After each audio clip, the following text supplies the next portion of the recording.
welcome to the first show of the new year. Let's Eat LI. Very happy to be here. I know you guys missed us during Christmas and New Year's Eve and New Year's, but we took off. It was very difficult.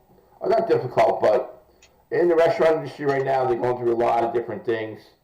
So it's pretty hard for guests to come on during certain times because of COVID and what's taking a toll on them and also on their employees. But in the meantime, we're glad to be back. We're kind of in our own new studio here. If you notice, I have a little background here, a little hors d'oeuvres and everything like that. We're still not in the studio, but we're in my studio here at my home. And we're bringing everything to you via Zoom. Okay, we're just waiting now to go on to Facebook. We should be on shortly. Today we got a great treat, which I'm going to probably repeat again. But we have a chef from Long Island, Chef Alessandro Montemale. Okay, and he's going to make Korean fried chicken, right? And kimchi with radishes. Yep. So that should be interesting. Yeah, kimchi radish. Yeah. Okay, that's great. Yeah, so that's gonna be a good one. Treat. That's gonna be a real treat. We're going to see where we're at now. I'm just gonna check to see what we got. Maybe we could share some stuff on Facebook. Let's see, where are we here? Definitely. Let's see if we're on now. Okay, looks like we're on Facebook. Looks like we're on YouTube. So hello everyone again. We're going to share our podcast with everybody. Share. Okay. Yeah. Excellent. Okay. You can send me the link. Right. Okay. There we go. All right. Here we go. All right. So everyone, now we're going to start. Just want to say good morning to everybody. We're here on Govsradio. Again, this is a new show for us for the new year. I want to say hello to everybody. Hello from me. Hello, everyone. Yeah, and hello from Chef Alessandro Montemale. He's a Long Island chef, and he's going to make a special treat for us. He's going to do Korean fried chicken, and also kimchi with radishes, which is going to be interesting. Can't wait. All right, no one is on yet. No one is contacting us. So we're going to wait for the big contact.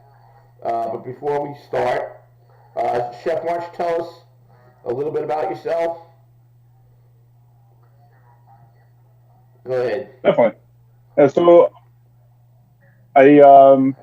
name's Alessandro Montemale. I have been cooking for about 10 years now. In the last year and a half, I've been privately catering parties. In the last few months, I've been doing some pop-ups here and there, cooking for people privately because of all the stuff that's happening. Okay. And yeah, I went to culinary school here in Long Island. I got a little, got some oil heating up here. I was just looking at the temperature. Yeah, so yeah.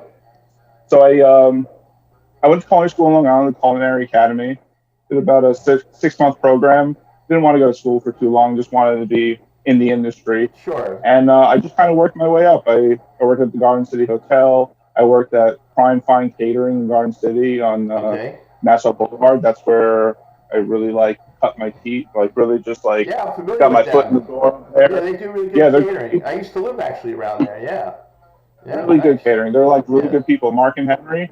They're they're still really good friends of mine. You know, I every time I talk to them, it's I saw them yesterday. They're really great people. But I did that, and then I just did my own thing for a while. I started a little grilling company where I'd grill for events. You have a barbecue, you want something, I'll bring everything you need. I'll cook at your house, and that's kind of where what I do now all started. Where I just enjoyed cooking at people's houses, making what they wanted. You They do wanted a right. barbecue, so I make them barbecue. So you do more personal catering, which is good, especially now with the Yeah, COVID times. especially now with COVID. Yeah, You have small parties. There's more social distancing. You don't have to worry exactly, about. exactly. So that's something people should I mean, look the last into. thing I cooked for was no more than 5 people. Right. But it's nice though, because like you hang out in their kitchen, you bring some wine, you share like what you're making, and then they can enjoy it, and then you just kind of just kind of go with the flow. It's a fun thing. Right. Right. Right. Right. Um, yeah. So yeah, then I moved to Vermont because I loved how their local food system worked. They work all locally with the vegetables and the meats, and the people who produce them are really good. And like getting to know the farmers was really nice. Getting to know the local foragers too. They would come in and bring mushrooms. They would bring fiddleheads, which are these like really awesome like green spirally things. They're kind of Right. like asparagus, but they have a little bit more of a bitter note to it. They're Right. really Right. nice. Okay. Um, only grow specifically. You have to be certified to pick them. So it was nice to get to know these people. I worked at a lot of the hotels up there. Really got to learn like the fine and Right. More dining, catering and and finer dining. yeah, more restaurant, and just learning how to like make things more refined. Learning like how to like make my get my taste buds working better. Just kind of understanding what like the finer things of the restaurant. Right. And then I worked at it was called Top Notch, which was like one of their most high end one of the most high end restaurants in Stowe at the time. And then kind of just worked my way up from there. Worked at a bunch of other restaurants, which were really intense, especially during ski season. Like when you have like 2,500 people staying in your hotel and 1,000 of them are eating dinner, you kind of learn how to do things really nicely, and you learn how to do things really quickly. Right. And you have to learn quickly, or else you're out the door. Yeah. Of course. But Okay. that's yeah, Okay. I just and want to that's say, a yeah, little bit of your background. Okay. Before we start, I just want to say my background. hello. Well, no, I'm just saying that's interesting that what you did with the hotels and everything, adding it to your background. Yeah, That's interesting. of I course. just want to say hello to Andrew Pedrinos, who's a person that watches. We got Joe Staz watching. He's just on. Andrew, when are we going to get you on? Come on, I want comics to come on and cook. Come on. You got Seinfeld has coffee with comics. I want cooking with comics. So let me know when you want to come on. We'll put a little Yes. Zoom together, right? I'd like to do a segment of that. I'll even let you play your guitar. That'd be really nice while you're cooking. You could do some I love that multitasking idea. there. Yeah, right? Then we got Joe Staz, who's been actually on the show before. Joe Staz is a chef down in Florida. And before the holiday, he did the strufala, you know?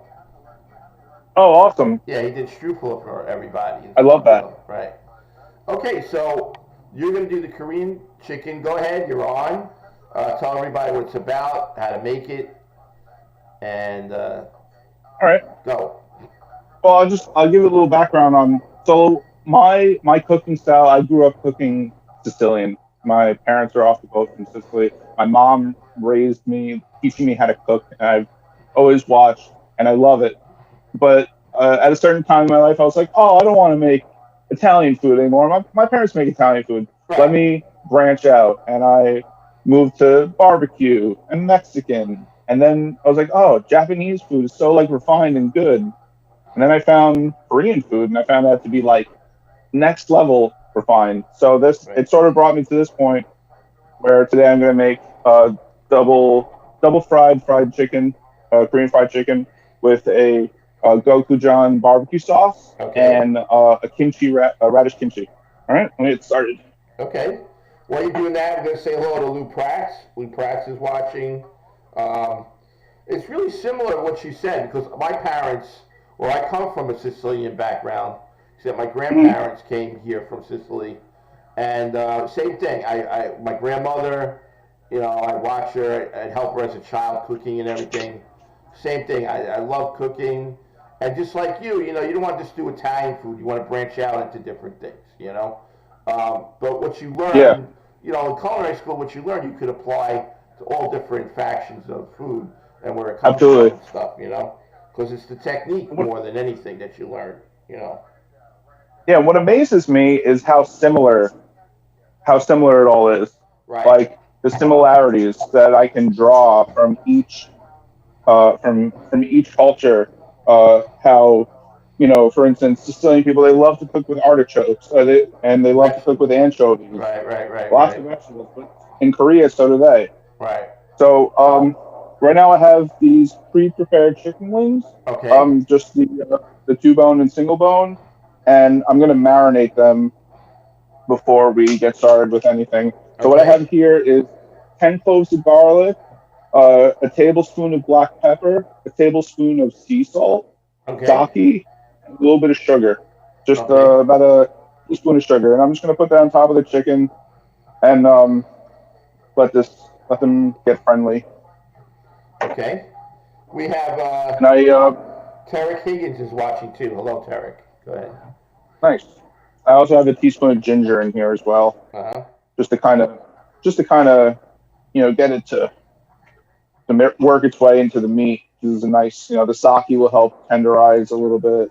The salt will, start tenderizing as well. Right. Like a very light brine.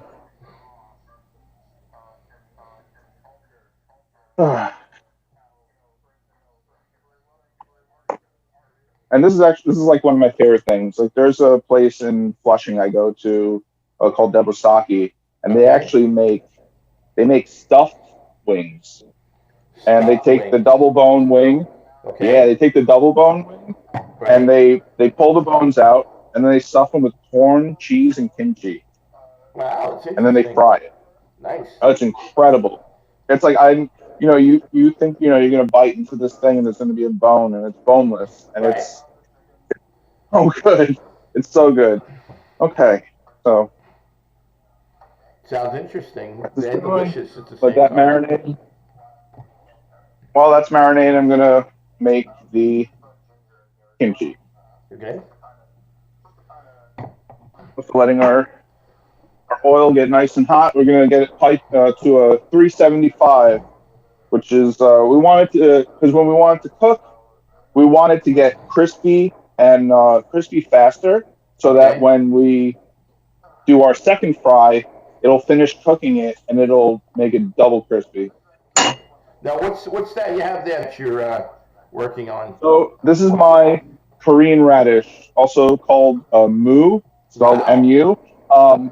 Yeah, I love this thing. This is a super versatile vegetable. I put it in almost all my soups. You can take pieces of it and grate it and put it into rice right before you cook it, and it makes the rice nice and sweet. It has a natural sweetness. It's not stringent like radish. Like most radish, you bite into it, and it's got like that horseradish bite. Right. This is more of like a sweeter, more delicate, and I love the flavor of this. Now, Um, what's the name of that one more time? Moo. The moo radish. Okay. Moo, yeah. So like moo is a I've never general seen it term. before. I'm surprised. Yeah. Nice. Yeah, I go to a lot of the Korean markets. I shop at H Mart. It's like one Okay. of my favorite stores of Old Country Road, Yeah, H and there's Mart. also Yeah. one in Sure. yeah, it's a great store. They have everything you need from Japanese to Chinese Right. ingredients. But yeah, the word moo is just just like a term used for radish in Korean, but Okay. this is specifically when you say that they know what you're talking about Yeah. because this is like basically like their main radish. Wow. I've never seen that before. That's incredible. It's great. It's like it's good even by itself. Uh, and like I would normally actually just like scrape the skin, but today this one particularly is a little dirtier than I'd Right. like it to be. Right. I tried washing and scrubbing it, but I wanted to not get any of that dirt. Right. But the nice thing is this radish is very alive. So Okay. like I do a lot of fermentation, and I'll ferment this, and it gets nice and bubbly after like a day or two, and the flavor intensifies even more. Uh huh. Okay. Let's say hello to Anna It's just super Liga. tasty. Anna Liga is watching. She says she's drinking coffee and going to cook some chicken wings tonight. So, Anna, you want to Oh, pay awesome. attention to this one. And she says she ate duck before, has a sweet taste, didn't like it. Duck isn't for everybody, Anna. It's a game, No, it's not. right? Anything that's a game type of meat, that means you're not used to it. It means it's a hunted type of animal, or uh, kind of like a gourmet, more than just your normal chicken and beef and everything like that. So some people have to Yeah, acquire a it's a taste little for more duck. gamey. Yeah, I like duck. 100%. Yeah, Yeah, if you like duck, you'll like pheasant. Pretty much all the wild game birds. But yeah. it's Like I'm a totally huge the fan of same. lamb. Right. Yeah, it's also like certain cuts of it though are better than others. Like if you don't really like duck, a duck breast is way better. Right. To like you can appreciate duck more if you get a duck breast. Right. And you can So right now I'm cutting them into 1 inch rounds, which I'm Okay. gonna then cut into squares. Okay. Now you could probably julienne them And we're too not if you gonna want go. We're to. not even gonna go crazy. What was that? I said you could probably julienne it too, right? Like that, or no? Yeah, you can. So like If you a have a lot of mandolin. times Yeah. they do. There's another kind of radish kimchi that's Uh-huh. made where they julienne it on microplane. Yeah. But I find that the texture gets a little too soft. Right. Whereas with this, I like it to be nice and crunchy. And Uh-huh. this like particular size, so like, they'll be. I have them like kind of large, my Okay. cubes. Now do you yeah, you Because then said all we're gonna really do is just yeah, go ahead. flavor this. Go ahead. I'm gonna So, stop talking now. Go ahead. Do what you gotta do. no, it's cool. No, I Yeah. was just saying that I'm just gonna. This is a very simple dish, very quick.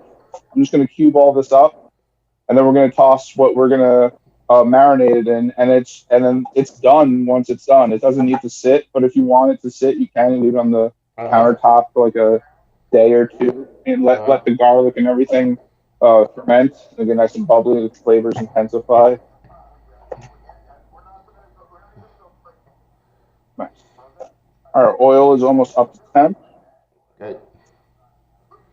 So you're cutting them into squares, like little cubes, Yeah, yeah. dicing it, cubing Little, it. little, like 1 inch cube, like big. Uh-huh. Because the nice part about this is the crunch.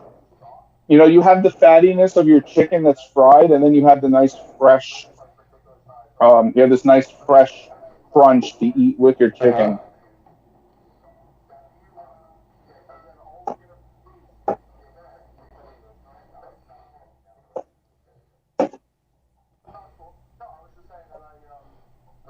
I'm gonna.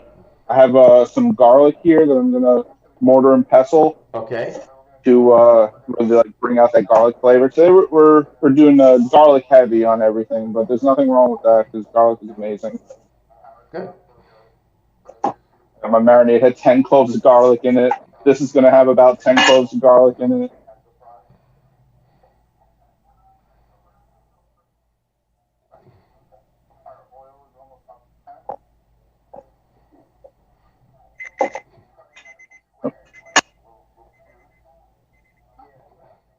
My oil is up to temp. Perfect.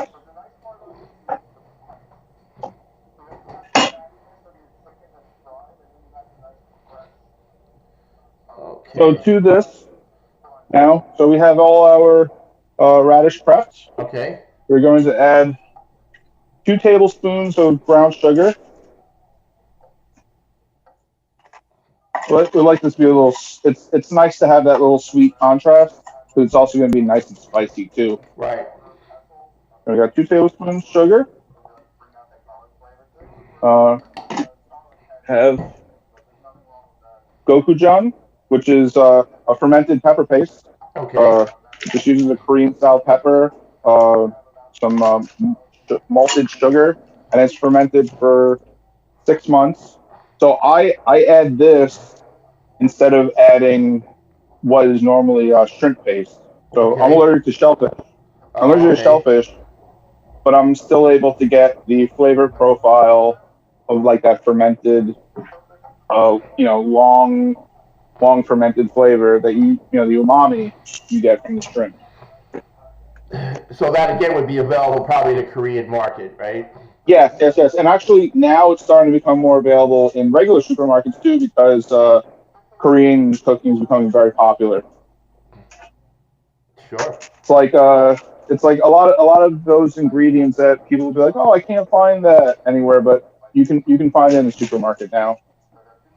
And then here we have this is specifically the Korean market. This is gochugaru, and this is a Korean chili flake. It's um it's not very spicy, which is nice. It's um it's it's got a nice little kick to it, but it won't blow your head off. And I have 2 tablespoons of that. Okay. Now this is like I'm modifying it to my flavor profile. So like if you wanted, you could do less. You could Right. do more. I mean, the more you add, the spicier it'll be. It's like if you would put pepper into something, you put it according to what you want. Exactly. So for my 2 tablespoons of sugar, I'm going to add 1 tablespoon of sea salt, specifically Korean sea salt. It's got it's really big and chunky. It's really good flavor too. One of my favorite kinds of sea salt to use. Mm-hmm. And then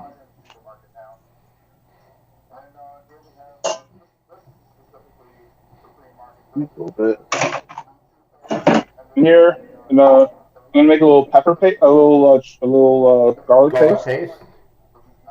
Yes, I'm gonna take 2 garlic cloves out because they're gonna go into my sauce. But then this is gonna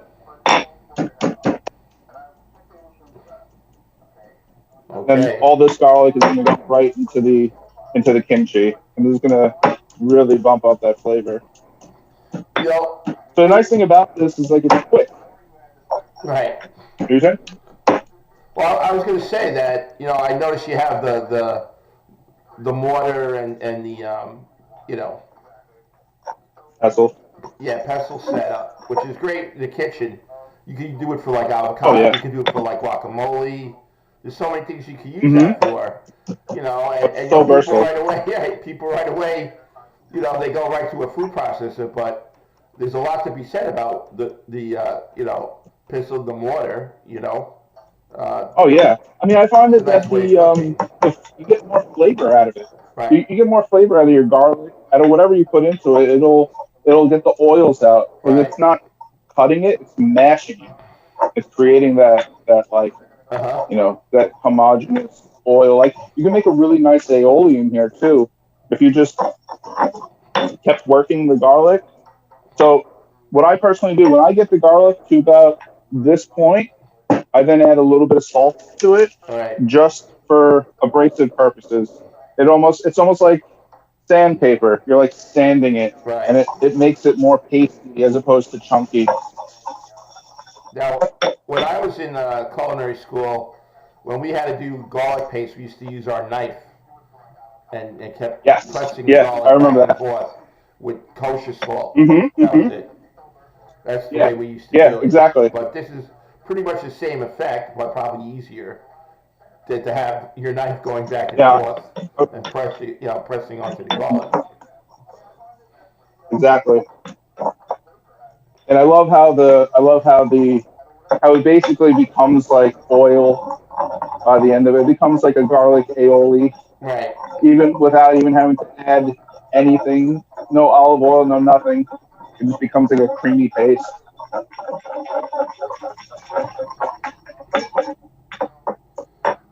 All right.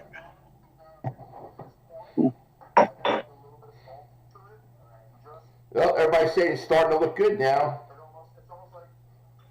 Awesome. Mr. Staz, Joe Staz.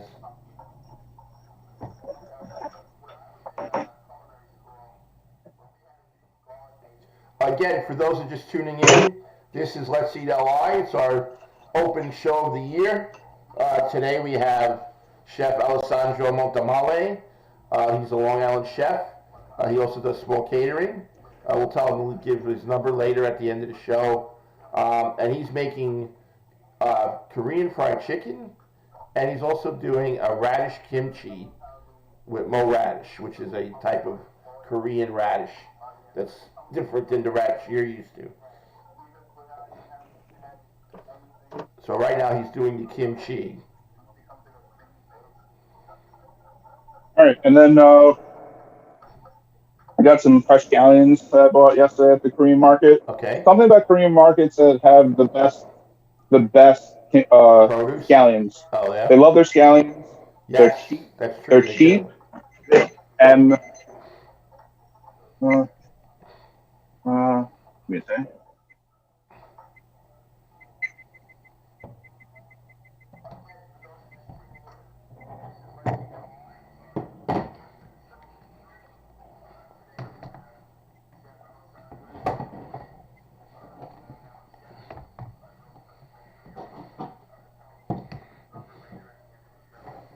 Yeah, they're cheap, and they're just like wherever they're getting them from, they're just a great product. So I have about a 2 inch of just the green, which I like to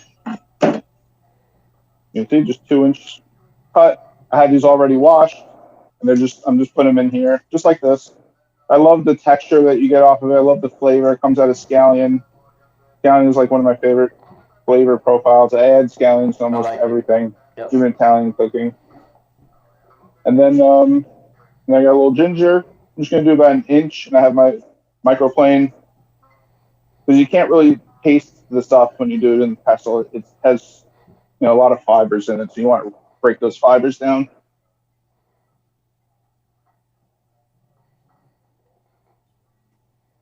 So when I mix this, it's gonna look kind of dry. You're gonna say, "Oh man, this could use a little bit of water, or this could use a little liquid," but there's so much water inside the radish that it'll just come out When you eat as it. the salt draws out all the liquid. Sure. Yeah, like as I start to mix it. So now I'm gonna start mixing this up. And let all the flavors work itself together. Let them marry.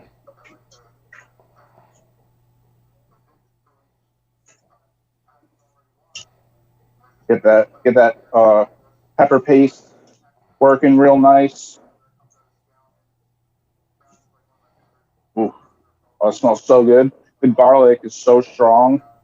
I love it. Looks interesting. And you can add anything you want to this too. You can add your own peppers. If you grow peppers in the garden and you want to just use like your cayenne peppers, or you want to use habaneros, you could add that to this. Sometimes I like to add pieces of carrot to it, like nice julienne carrot. Sometimes I'll add bean sprouts to this too. That's really nice because you get like a contrasting crunch. Right. That's nice. Well, let me give this a little taste. Mmm. Looks good.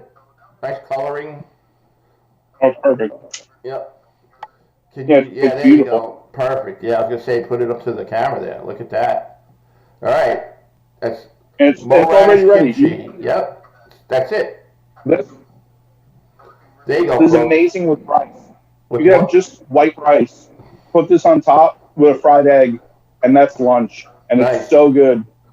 And Yeah. even the 2 tablespoons of the pepper flakes and the 2 tablespoons of the chili paste, it's not even really that spicy. It just has like a nice heat to it, but everything else just kind of flavors nicely. The garlic, the ginger, the scallion, you get it all.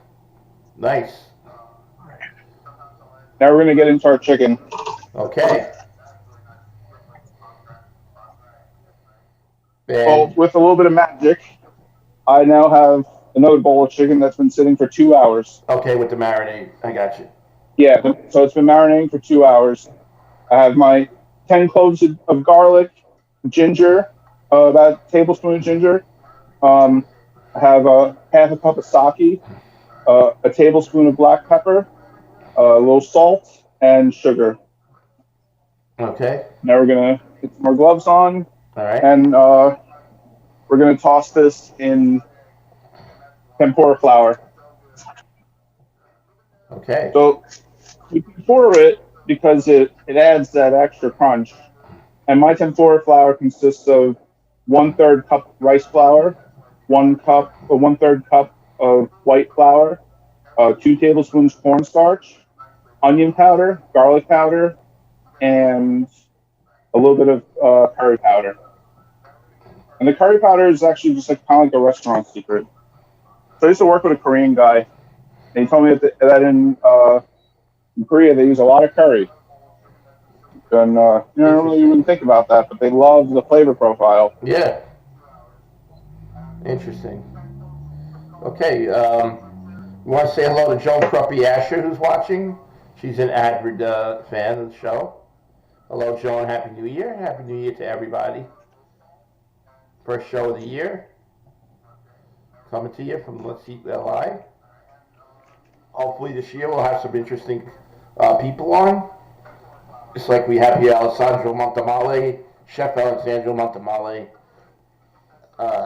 who's making Korean fried chicken and the Mo Radish kimchi.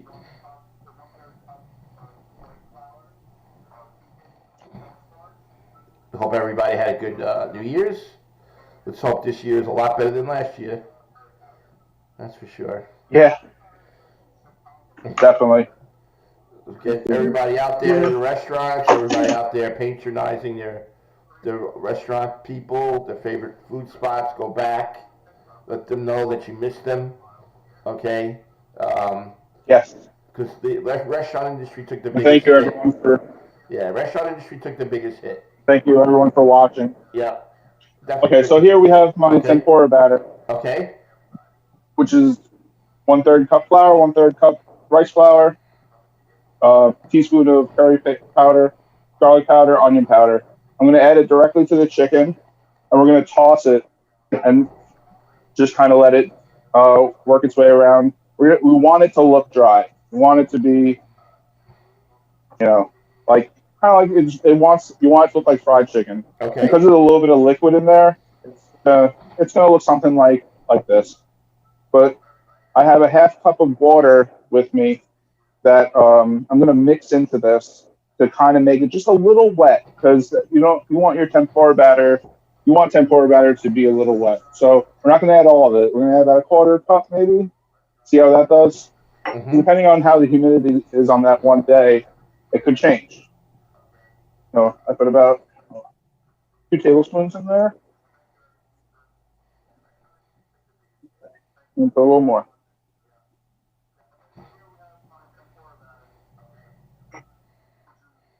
All right, nice.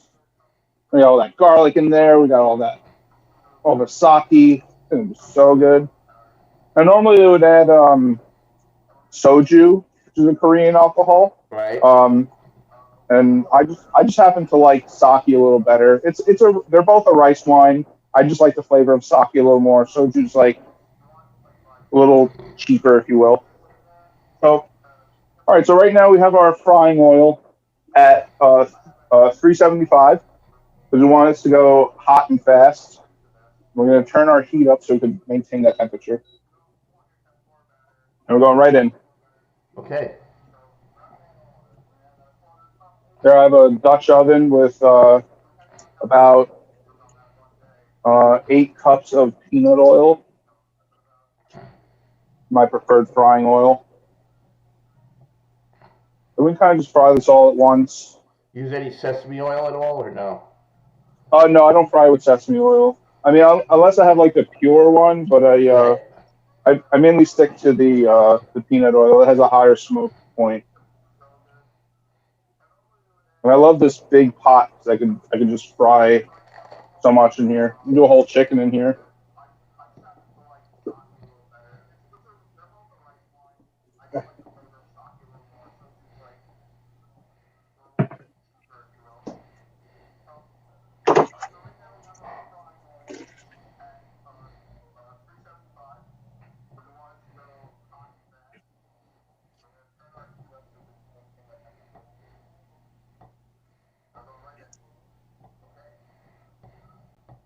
So we're going to fry this twice. Okay. First, we're doing this at 370, and then we're going to 375, and then we're going to crank this thing up to 400. Okay. Thermometer out for a minute.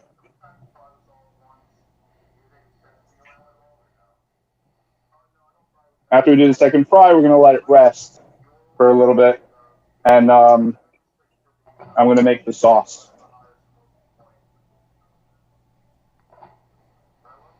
And just let that sit for a minute with a good thing. The oil is at the right temp.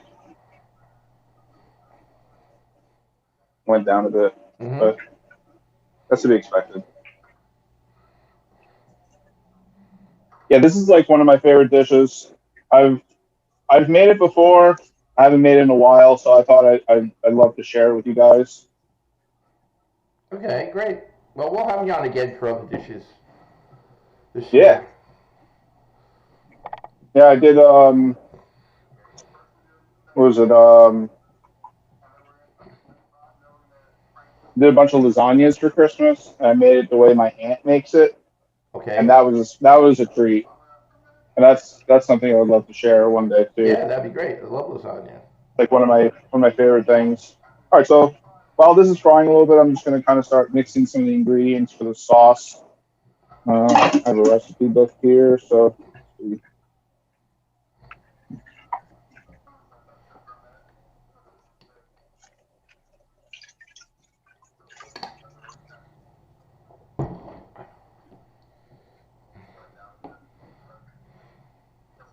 So for our sauce, we got 2 tablespoons of sugar.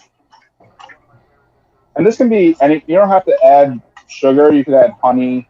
You could add monk fruit sugar, which is Yeah, I heard of that. Yeah, good for people on very good. keto. Yeah. A lot of Yeah, people on just the what's the name of that diet? That keto the keto keto diet. diet. They're using the monk sugar. Yeah. Yeah, they're very big on that. Yep. So we got a tablespoon and a half of soy sauce.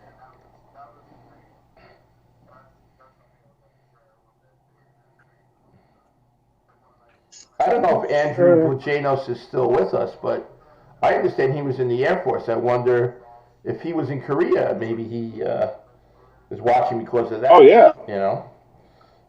Oh yeah, maybe. That's awesome. Yeah, that could be a reason.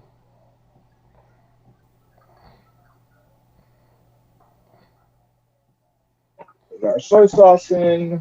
So the secret to this actually is jam, and specifically for its pectin, because it makes it makes for a nice sauce. So we got 1, 2 tablespoons.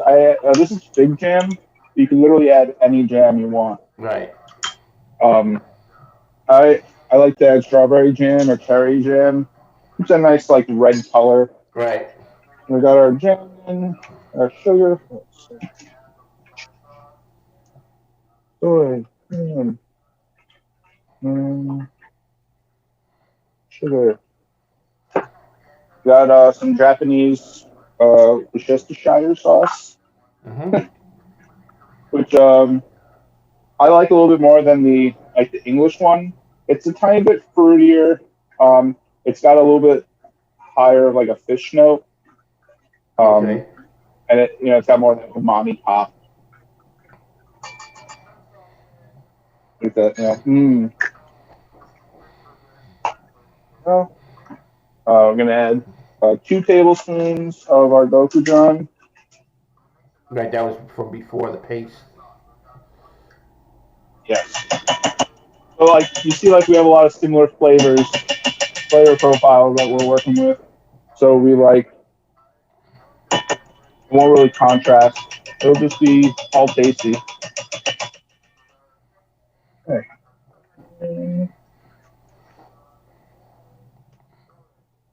I'm gonna add 4 tablespoons of ketchup. So the funny thing about things like the funny thing about Korea is that when after the Korean War, a lot of Americans influenced their cooking. So they brought things like ketchup and cheese, and it's influenced their cooking so much. It's like a staple these days. Like they do a hot pot kind of thing with Spam and American singles in it, and it's like a huge thing over there. Oh, really? I think it's so interesting. That is interesting. I was going to ask you what you like about the Korean food. I mean, what influences you like, and that's part of, I guess, what you were Well, saying, the specifically, culture. yeah, the culture, like they're very the way that they cook is what I consider very clean cooking.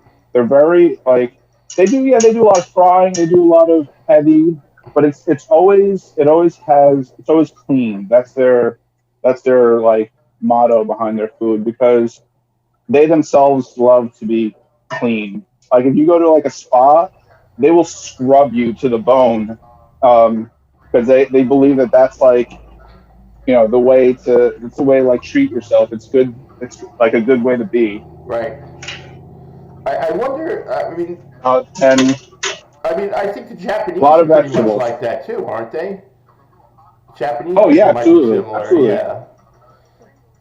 Well, they're very similar. They're very it's a very similar culture. They're just on different parts of in different places. Right.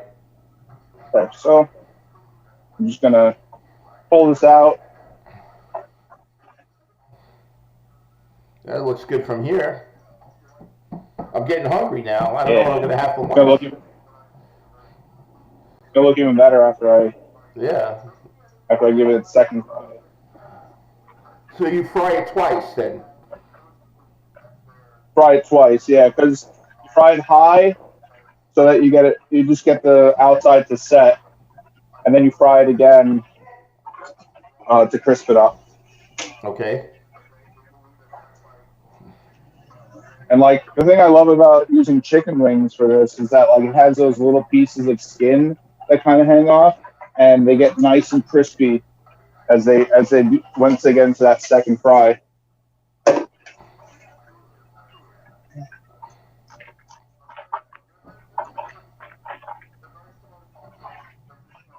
I'm just going to refresh the oil a little bit. Uh,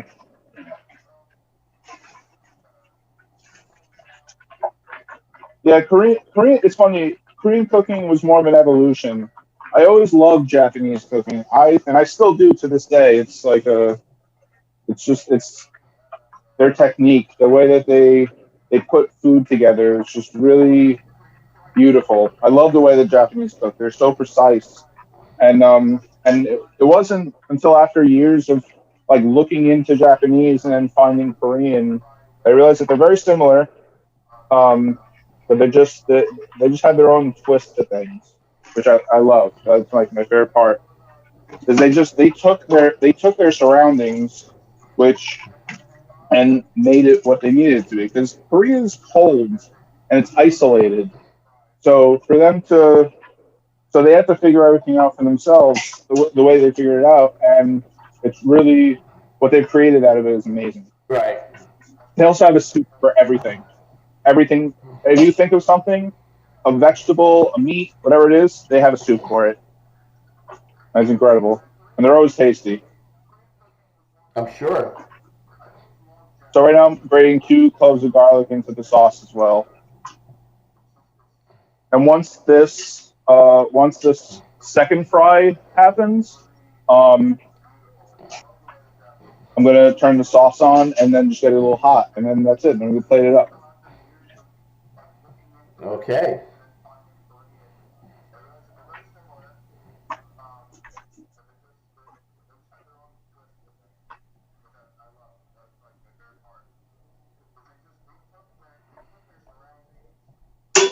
Okay. Into this, I'm gonna add a little bit of water, half a cup of water. And that completes our sauce. Uh,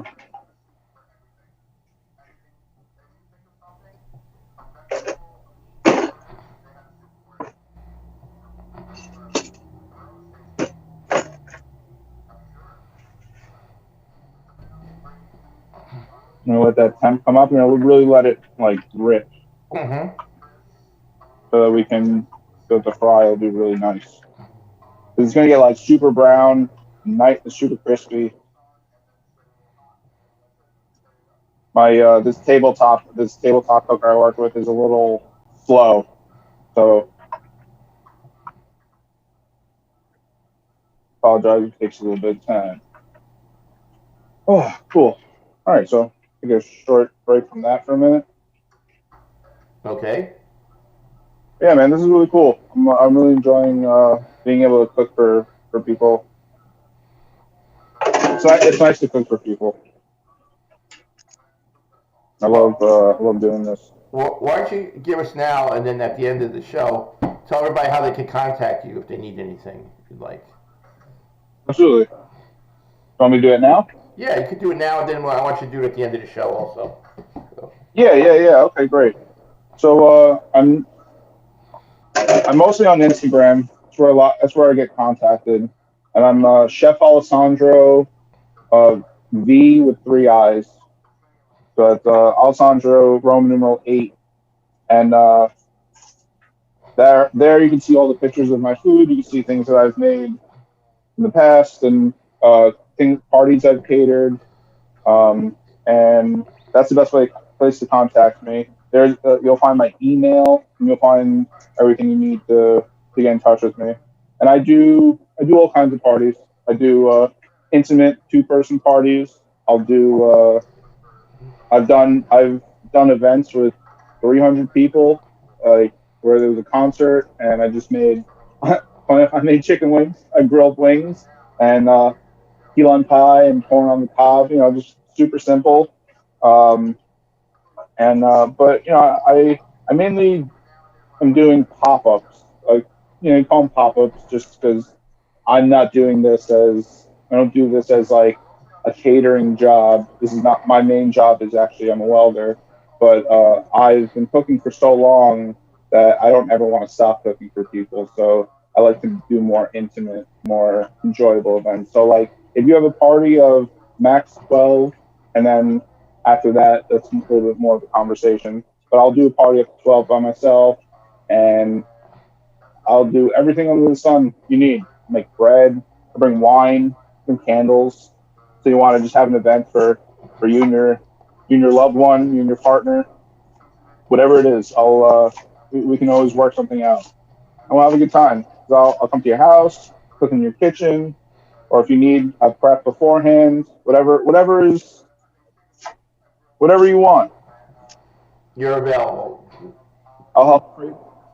Yeah, exactly. I'll create a kit for you. Let's say you want to show off to your wife, loved one, whoever, and I'll prep everything, and all you have to do is put it together with some instructions.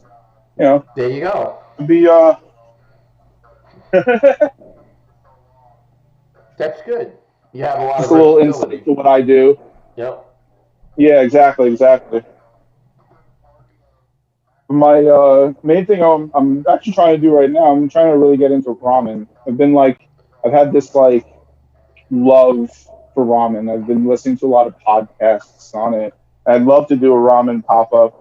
I have this idea to do a Sicilian ramen because I've been learning the history of ramen and why ramen is what it is today, and it's because of all the things that encompass Japan. And like when people make ramen and they make ramen here in America, they try to make it Japanese by getting all these Japanese ingredients. But I grew up with Sicilian food, so I want to try and incorporate Sicilian cooking into ramen and make it its own thing.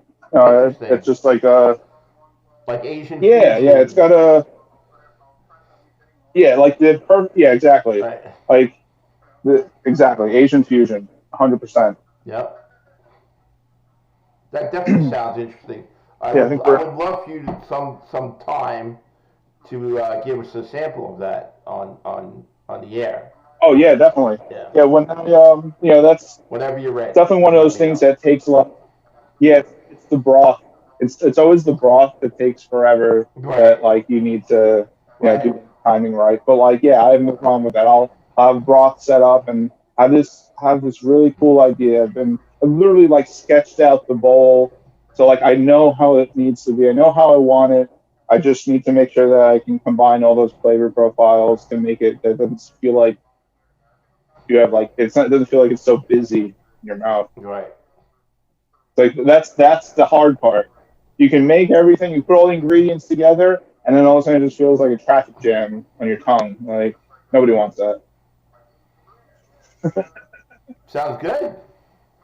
Something interesting. Yeah, man. You definitely have a It's passion for different. it. Like that's Well, you have what it I takes. I You have the I've been passion to be a chef. So it's all about yeah, man. passion, man. Yeah, just trying to figure exactly. Like I have, and and I thank everyone I've ever worked with in the industry who's taught me, who's taken the time to show me how to Right. do all this stuff too. Like I've worked with a lot of chefs, and I thank them. They've taken their time to know to master their craft, to then show me what they know, and that's really awesome. That's the best way. I know. I can Yeah, tell you a whole it's bunch like of I'm people passing on. that did that for me. You know. Yeah, yeah, exactly. It's like they're passing on their story. It's Yep. like, and they're putting it into me so that I could pass it on to other people. And you know, Like sometimes they who it is. don't. Sometimes they don't normally do that. They only choose people that are truly passionate about their food when they do something like that. You know. Exactly. Because like you don't want just anyone Right. They to. won't show anybody. They have to show Yeah, exactly. people who they Yeah, feel are that's worthy of it. 100%. You know. That's that. I couldn't agree more. And yeah, it's I also do glass work too, and that's the same concept, like the same passing on of information. Like it's learning what they've learned and seeing that you have the ability to do it and have the passion for it gives them the want to show you, and it's that's like the coolest part. It's the coolest part of any trade, really. Right. We're almost at temp. We're gonna do the second fry. Once the fry's done, we'll get the um, sauce going, Okay. and I'll put that together. It'll be really good.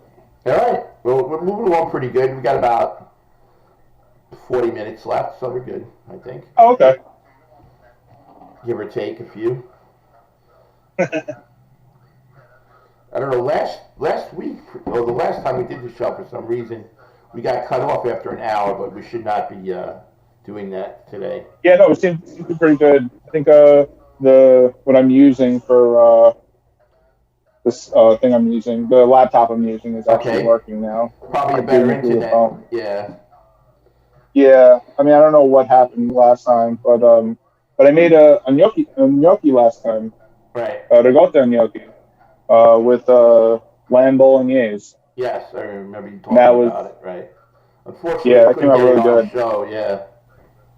Yeah, and if anyone is interested, I have it on my Facebook. I ended up going to Facebook. I made a room and I live streamed it. Uh huh. So that was good because then I was still able to still do my thing, which was fun. It's that's what I love about this. Is Uh it's a lot huh. of fun for me. Good. So it's like if I can still cook, if I still have the ability to do it, I'm gonna.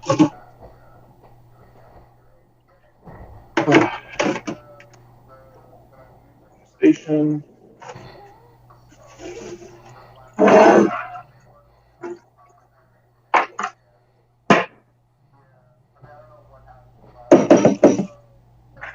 I'm gonna get a plate. Just give me a second. Yeah, sure. Take your time. Okay. While we're waiting for Chef Alessandro, um, don't forget we're on Sundays at 11 o'clock every Sunday. Um, we'll be coming into you we'll be zooming, hopefully from different locations or with chefs and different restaurants. Hopefully, is my plan. If not, sometimes I may be doing a demo of food myself.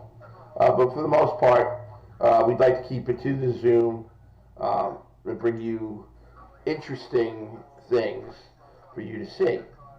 Okay, we have Rita and Monte. Love your concept on Japanese food. We got Tony Landolfi. Hello, Tony. How are you? He was another member of Governors Radio, Tony Landolfi. Tony, once again, I'm looking for comics to come on and cook. Cooking with Comics. Um, you're always welcome. Any comics out there, always welcome to come on the show. Cook a dish that your mother made, whatever is special for you. People will love it. They love to see who see what you do, what your tastes are. Okay, so that's good.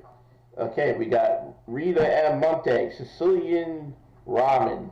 Looking forward to that. Interesting. So there you go. You got people that are really interested in the Sicilian ramen there for you. So Yeah, that'd be great. Rita Monte. 100%. Yep. Rita M. Monte. Actually, a new viewer. I haven't seen her. And we got Tony Landolfi. Who'd you say? Rita Oh, Monte. Do you know Rita Monte? that's my mom. That's my mom. Huh? That's your mom, you said? That's my mom. Oh, okay. Yeah, There you she's go. watching. Yeah. Okay, Rita. Your son's doing a great job. I'm Sicilian myself, Rita. That's what I like about him. Very passionate son you have.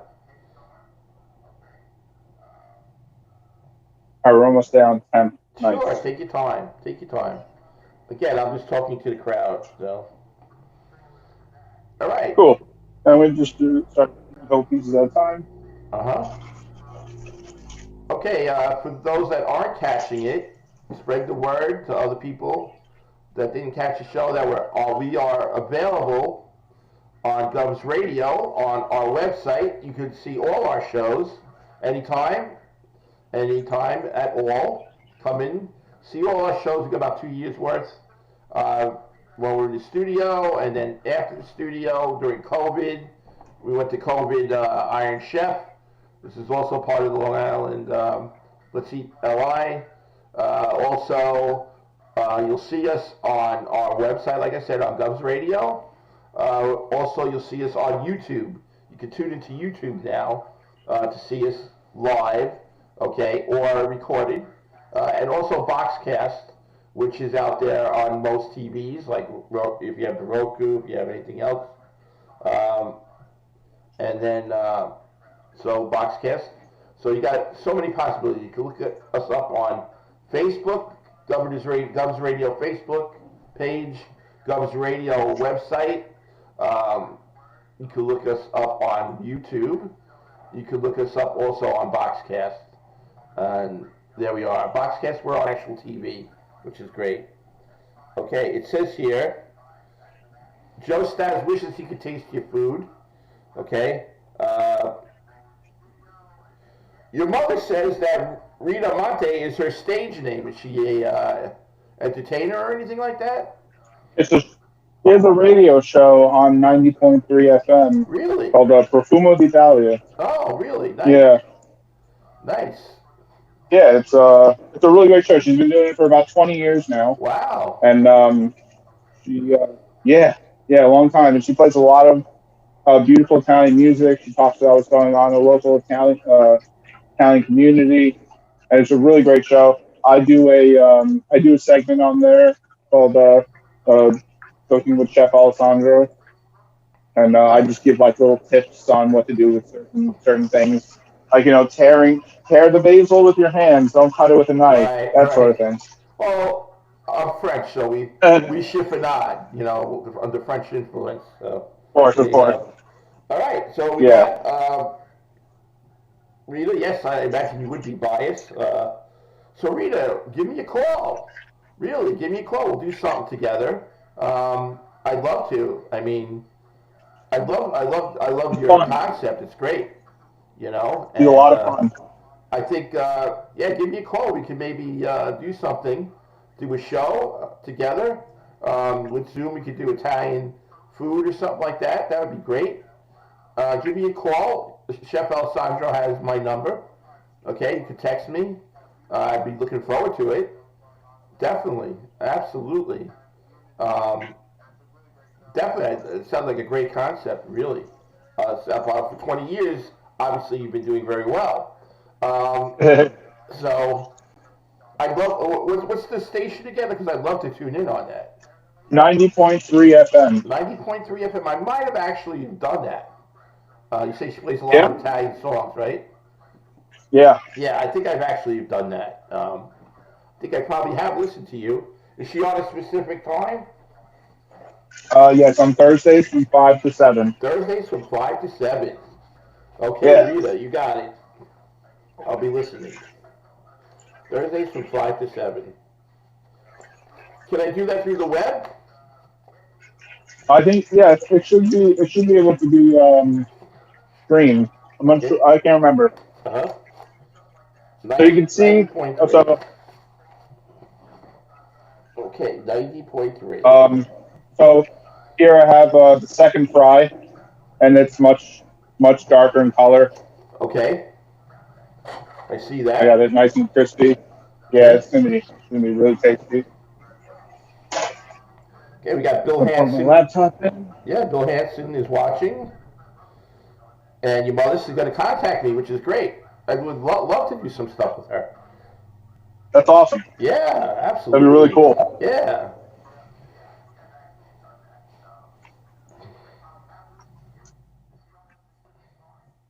Yeah, so now we're working on the second fry. The chicken's coming out great.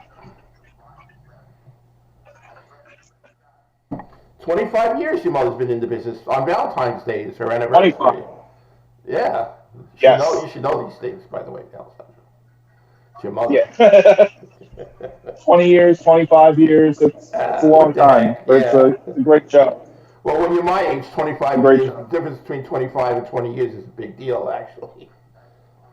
Yeah, of course. Absolutely.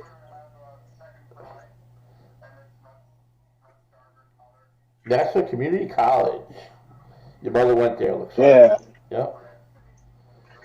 .edu. She did. Took the broadcasting class. Joe Staz, who is, again, a chef buddy of mine, and he's been on the show. He's retired now. He wants to know, I guess I'm going to tell him, he wants to listen to your mother's radio show also. He's a big paisano, too. Okay. So it's 90, nice. 90.3. I don't know if they have them down there in Florida, though. Right? Is there I think it's on iHeartRadio. It's on what? It might be on iHeartRadio. iHeartRadio? Okay, yeah, sure. All right, Joe, so go to iHeartRadio 90.3, Thursdays from 5 to 7. Okay? Is there a call station? What's the call station, do you know? W what?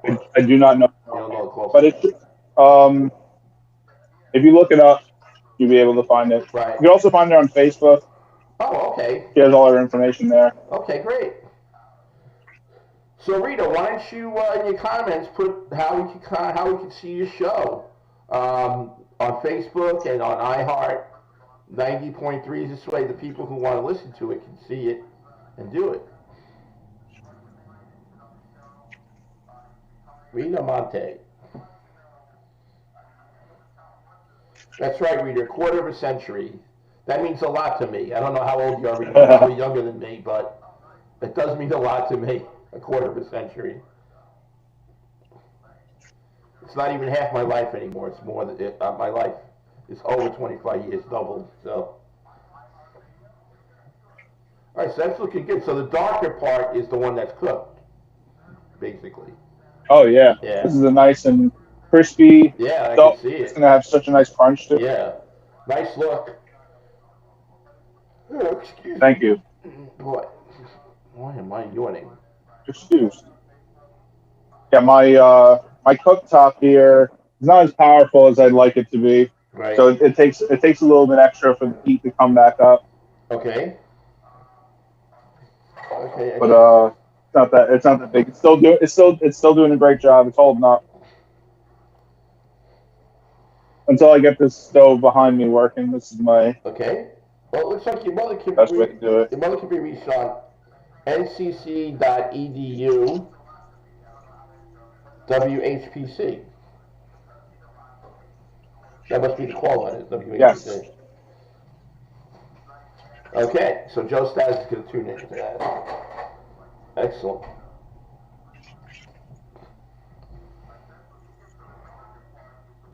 Okay, we'll be along just for the product now. We're going to see our final product shortly, folks. Everything's going Yes. well. We're broadcasting well. I shouldn't say that, but we are. Oh, this is awesome. This is really cool. This is a lot of fun too. Yeah, I'm it's really great, enjoying isn't this. it? Yeah, it's a great little thing you do. I Yep. uh, I really appreciate it Yeah, because no problem. I feel like if anything, like it's hard. It's hard. Like I feel like it's the one thing that I know how to. I can make all the food in the world, but when it comes to like showing the world, that's Yeah. like a totally different. Yeah, there's just a difference to it. Understanding that portion of it. Yeah. Yep.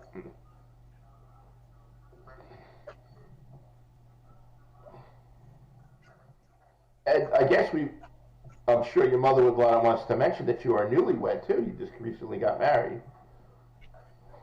Yes. I am newlywed. It is not even 3 months yet. Almost at the end of this month, it'll Uh be three huh. months.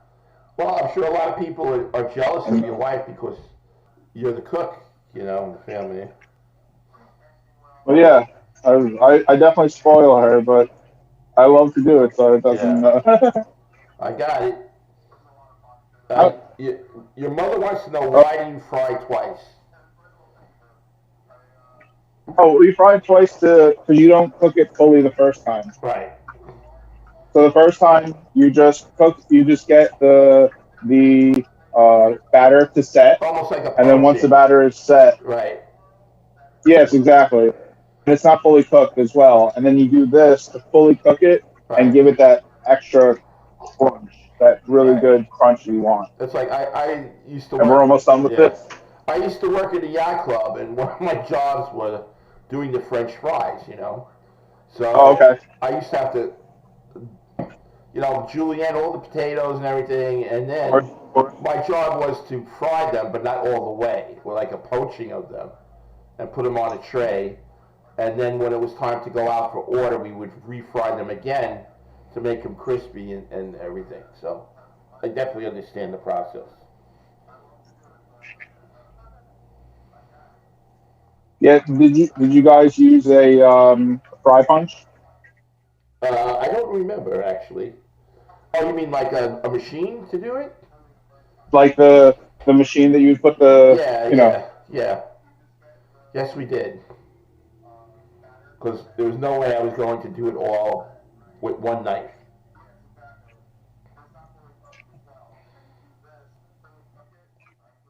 Yeah, absolutely. Yeah, they had to. So for the yeah, I was just sharing it to this group of friends. My friend wanted to watch it, Yeah, go ahead. and I'll be able to post this on my page when this is You done, can or it'll you just can be do whatever on you the want. governor. You can do whatever you Okay, want. cool, Yeah. Let me nice. know. I'll send you a YouTube if you want. Okay, Whatever you cool. want. Yeah, Okay. so the best part too about the double fry is like there. So when I prep the wings, you know how usually you have like that double wing, you Uh get huh. that like the double piece like that, and then there's that piece of skin right there. I cut the skin out, and then I just throw it into the batter so that when you mix it in, you get these nice little like crispy skin parts like this one that's like Uh all huh. bubbled up and delicious. There you go. Make sure that like that double crunch. Yeah, we're gonna put you on a larger view now. So there you go.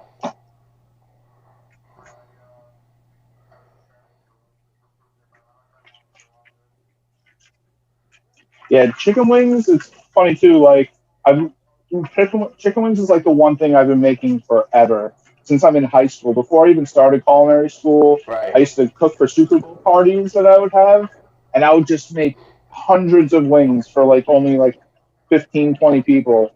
But like wings was always just my favorite thing. Yeah, I love I wings. just yeah, wings are just so good. They're they're like just so good to like just hang out with people and eat and just Perfect finger it's food. like a great party. Yeah, exactly. And finger food and like conversational food, but these wings are like an evolution. They've evolved. like 100 times over. Right. I used to do the buttermilk. I used to, just anything I could think of, I would throw into wings when they were marinating. Sure.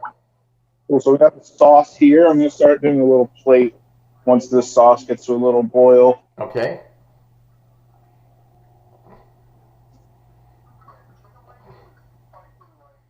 It smells really good down here.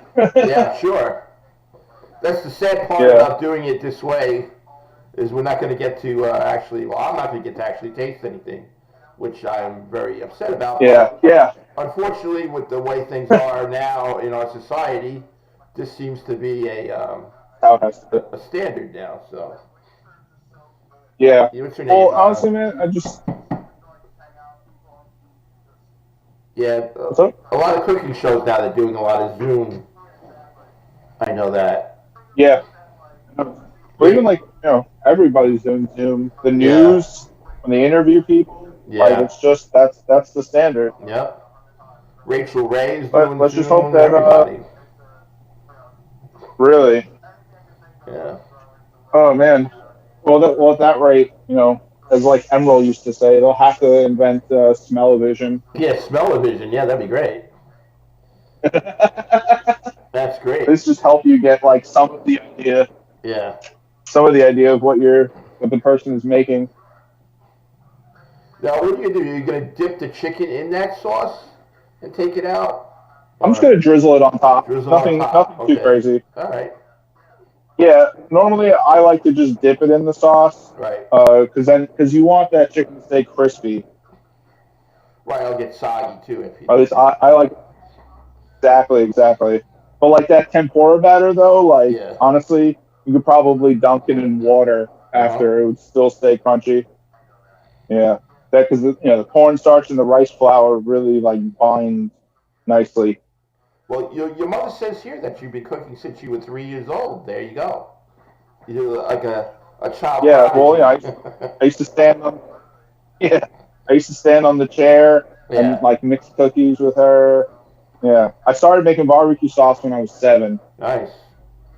I would just take all the sauces in the fridge and put them together, and see how it would come out.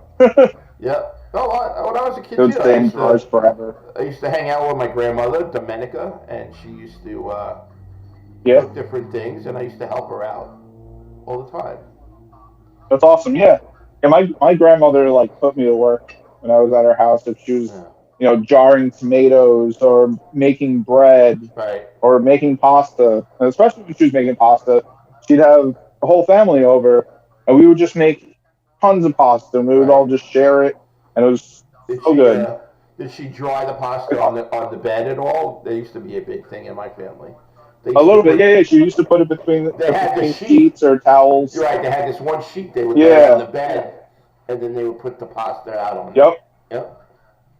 Yeah, I mean there would be pasta all over the house by the time we were done. She would just make 10 pounds of flour or whatever it was, 15 pounds of flour. Oh, it was incredible.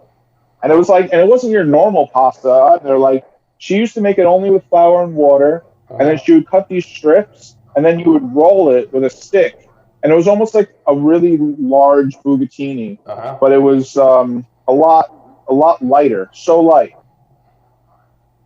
Yeah. Because I guess you don't get that heaviness from eggs.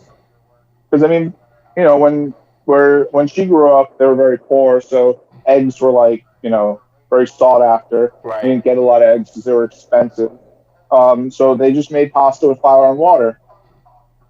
Yeah, sure. And she's all self-taught too, Oh yeah.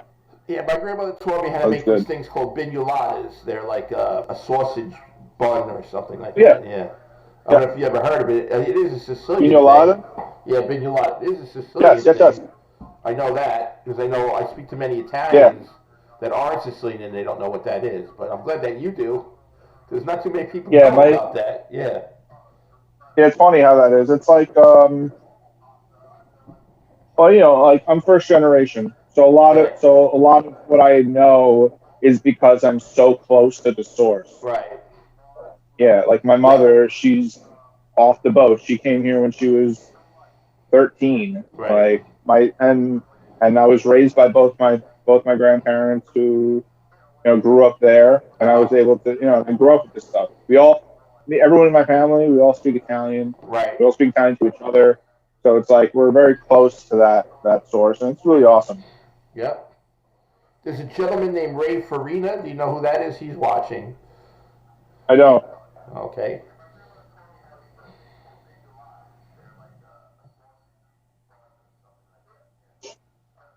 All right, our sauce is almost done. Just letting it definitely got a nice little kick to it. It's making my eyes water. Okay, you're almost done, right? Because we're starting to get closer to the time. Okay. Yes. Yeah, I'm just waiting for the sauce to finish up. I'm gonna actually start plating a little bit. Okay, just great. get some pair of gloves.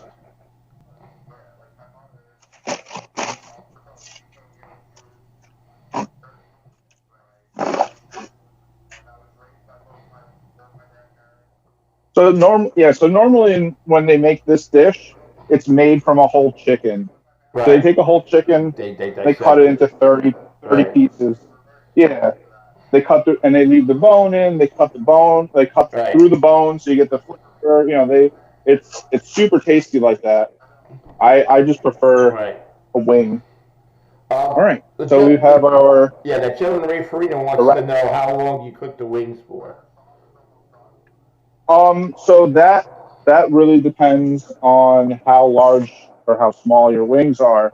So like when you do the double cook, by the time they've rested after that first fry, they're basically almost done. So when you do the second fry, they're done. Okay. So like I fry them maybe for 10 minutes. Okay. So until the outside becomes golden, and then after I pull them out, let them rest, and then bring the heat up again and fry them till they're brown. They're cooked. Okay. So like maybe a total 15, 20 minutes. Okay, sounds good. But that also, like I said, that also depends on how large or how small your wings are. Okay, so all right. So I'm going to plate up. This is our the Mo radish kimchi. Kimchi, right? There you go. Yeah. I'd love to taste that. I got to see if I can get that. Nice. Yeah, I'll have to bring you some. Where do you live? Well, I'm in North Babylon. But what? Wait till the studios open up, and then you could bring it on the air, and we'll have it. We'll taste it on the air. That sounds good. We'll probably better off yeah, definitely. Yeah. You see, there's a lot of liquid that's come out of it. Yeah, the radish puts off a lot of water. Sucked it out. Yeah, cucumber. Yeah, exactly. Eggplant. Exactly like cucumber. Yep. All right, so we got our first part, folks. We got our kimchi on the plate. I mean, I would probably just put that sauce in a cup and then dip my wings in it, right? That'd probably be best. Yeah, that too. Yeah. And we got Patty Larkin Barnes. So you can, if you can hear how crunchy the chicken is, it's intense how crunchy it is. Okay, we have Patty Larkin Barnes, who says not just wings. Oh, that's my. Is that your? That's my aunt. That's your aunt. Okay. That's my wife. That's my wife's aunt. Your wife's and aunt. my aunt now. Okay. Well, there you go. So my aunt. She says essentially. Not just for wings, but only for whole chickens. That's awesome. Yeah. Your mother says everything looks amazing. Of course, mom's proud always. My mother loved it when I became a chef. That looks great. Yeah, I was happy to bring it a little closer, and then everybody will get hungry. I'm just gonna garnish it a little bit. Yeah, go ahead. You're the main man. You go ahead and do what you got to do, man.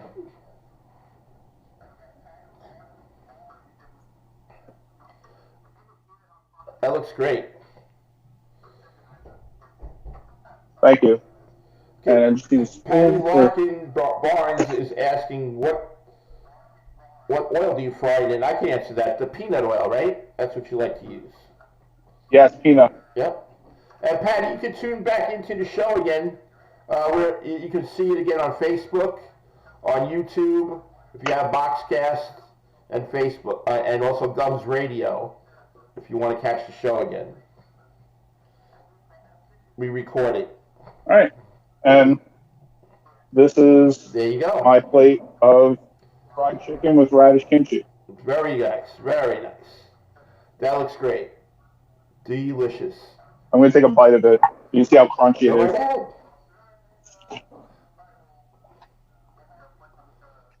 That was delicious. It was so crunchy. Yeah, it's great. Nice job. Thanks, man. Good job. It was a lot of fun. Yeah. I'm glad you did. And we're going to have Thank you you on so much. again. We're going to have you on again. And hopefully when we get back to the studios, probably in June, we'll have you on again too there. Okay. All right. All right, folks. So this was the first of our show for the new year. Let's Eat LI. I am Chef Felix. I'm going to be signing off shortly. And today's guest, it was a pleasure, who made a delicious dish, Chef Alessandro Montamale. And Alessandro, tell him again how to contact you and what you do before we sign off. You can find me I have a Facebook page, Chef Alessandro, Roman numeral 8, VIII. And same thing on Instagram, Chef Alessandro. If you just type in Chef Alessandro, you should be able to find me. You'll see me with a blue bandana and a chef coat. And that's where I posted all of my food that I cooked over the last couple of years, where I've done catering. And you can contact me through there. We can have a conversation about what kind of event you like to have. Do a private event. You have 2 people. You want me to help make a little food kit for you so you can impress your loved one, whatever it is. And we can work something out. It'd be a lot of fun. I love working with people. I love cooking for people. So that's why I do this. All right. Share love. Okay, folks. Truly a chef that has passion, I guess would be a way to describe Alessandro. Without passion, there's nothing when you cook. If you don't add, that's the main ingredient when you cook is passion. If you don't have that, it just ain't gonna taste good, folks.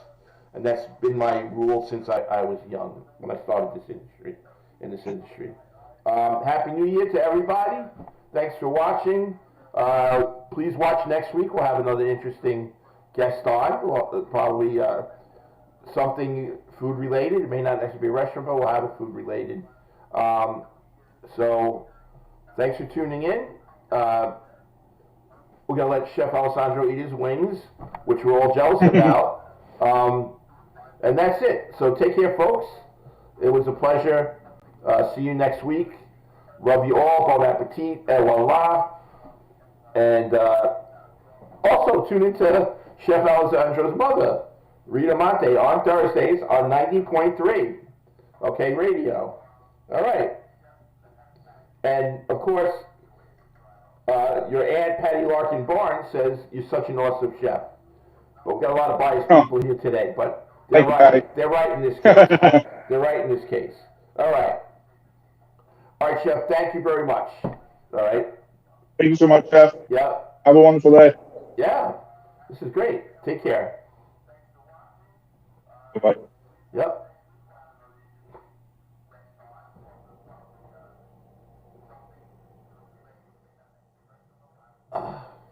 Are you off yet? Hold on a second. Yeah. Okay. That was Chef Alessandro Montamale. Love that name. With a name like that, you have to be Sicilian. Plus, with a passion like that and a look like that. I'm Sicilian, but I never had that look. I wish I did.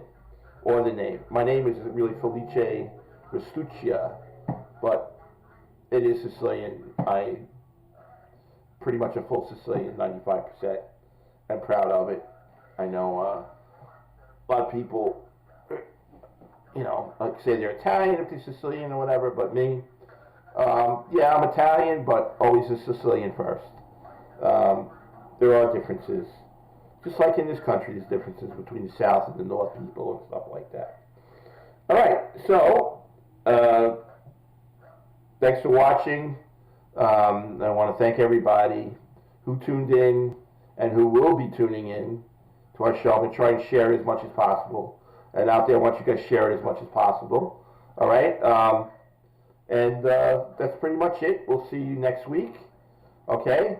And voila, and be safe. Take care.